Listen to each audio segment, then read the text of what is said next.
ബഹുമാനപ്പെട്ട അംഗം ശ്രീ ചന്ദ്രശേഖരൻ അദ്ദേഹം ഇവിടെ സംസാരിച്ചു കഴിഞ്ഞപ്പോൾ ഒരുപക്ഷെ തോന്നുന്നത് എന്തിനാണ് ഈ ഭൂതത്തിനെ കുടത്തിൽ നിറക്കിയെന്നുള്ളതാണ്. അദ്ദേഹം നീണ്ട ലിസ്റ്റാണ് ഇവിടെ പോലീസിൻ്റെ അതിക്രമത്തെക്കുറിച്ച് ഇവിടെ പറഞ്ഞത്.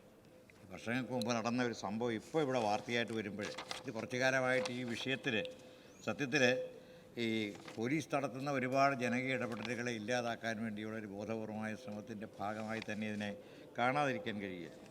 സർ, കേരളത്തിലെ പോലീസിനെക്കുറിച്ച് ഇന്ത്യൻ പോലീസ് ഫൗണ്ടേഷൻ ഏറ്റവും അഴിമതി കുറഞ്ഞ ഒരു പോലീസ് സേനയാണെന്നുള്ളത് കണ്ടെത്തിയ റിപ്പോർട്ടുകൾ പുറത്തു വന്നതാണ്. ഇതോടൊപ്പം തന്നെയാണ് നമ്മുടെ പോലീസിൻ്റെ സംബന്ധിച്ചിടത്തോളം ഏതാണ്ട് 6 ലക്ഷം FIRകളാണ് അത് കൈകാര്യം ചെയ്യുന്നത്. ചുരുക്കത്തിൽ 10 ലക്ഷത്തോളം പരാതികൾ.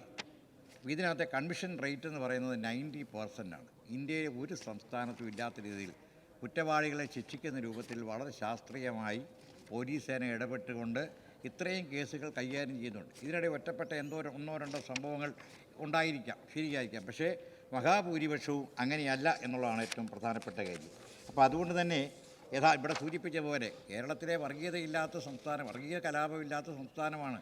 കേരളത്തിലെ പൊതുവേ ഉള്ള ക്രമസമാധാനത്തെക്കുറിച്ച് ഇവിടെ കടന്നു വരുന്ന ആളുകൾ, വിദേശത്തുനിന്ന് വരുന്ന ആളുകൾ ഉൾപ്പെടെ ഏറ്റവും മികച്ച അഭിപ്രായം പറയാം. സാർ, ഞാൻ സമയക്കുറവുകൊണ്ട് ഒരു കാര്യം മാത്രമാണ്. കഴിഞ്ഞ ദിവസം നമ്മളൊക്കെ വളരെയേറെ അഭിമാനത്തോടെ ആരാധിക്കുന്ന ഒരാളാണ് ഡോക്ടർ ജോസ് ചാക്കോ പെരിയപുറം. കഴിഞ്ഞ ദിവസം നടത്തിയ ശസ്ത്രക്രിയയുമായി ബന്ധപ്പെട്ട് അദ്ദേഹത്തിൻ്റെ ഒരു ഫേസ്ബുക്ക് പോസ്റ്റ് കാണാനിടയായി.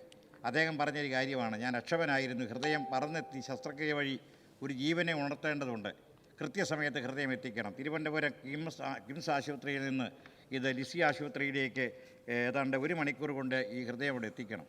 ഫോണിൻ്റെ മറുവശത്തു നിന്നുള്ള ചോദ്യം: ഇതൊക്കെ ചെയ്തില്ലെങ്കിൽ ഞങ്ങളൊക്കെ പോലീസുകാരാണോ എന്ന് പറയുന്നത് എന്തർത്ഥം? ADGP ശ്രീജിത്ത് IPS തിരുവനന്തപുരത്ത് നിന്നും ഡോക്ടറോട് പറഞ്ഞൊരു വാചകമാണ്. പാതിരാത്രിയിലാണ് എന്നെ വിളിക്കാൻ പറഞ്ഞു.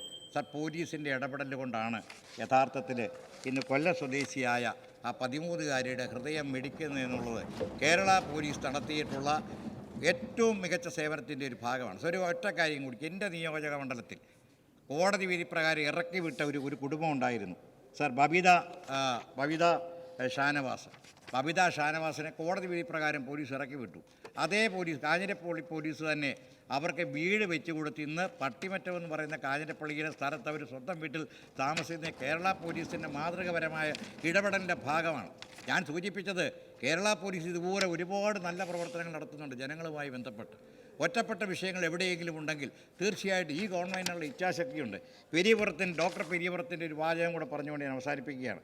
ഇത്രയേറെ പ്രയത്നിച്ച കേരള പോലീസിനെ കുറിച്ച് ഇത്രയെങ്കിലും പറഞ്ഞില്ലെങ്കിൽ ഞാൻ എങ്ങനെ മാനവീയത ഉൾക്കൊള്ളുന്ന ഹൃദയ ശസ്ത്രക്രിയ വിദഗ്ധനാകുമെന്ന് അദ്ദേഹം ചോദിച്ച ചോദ്യം അക്ഷരാർത്ഥത്തിൽ എത്രയോ അർത്ഥപൂർണ്ണമാണ് എന്നുള്ള കാര്യത്തിൽ സംശയമില്ല.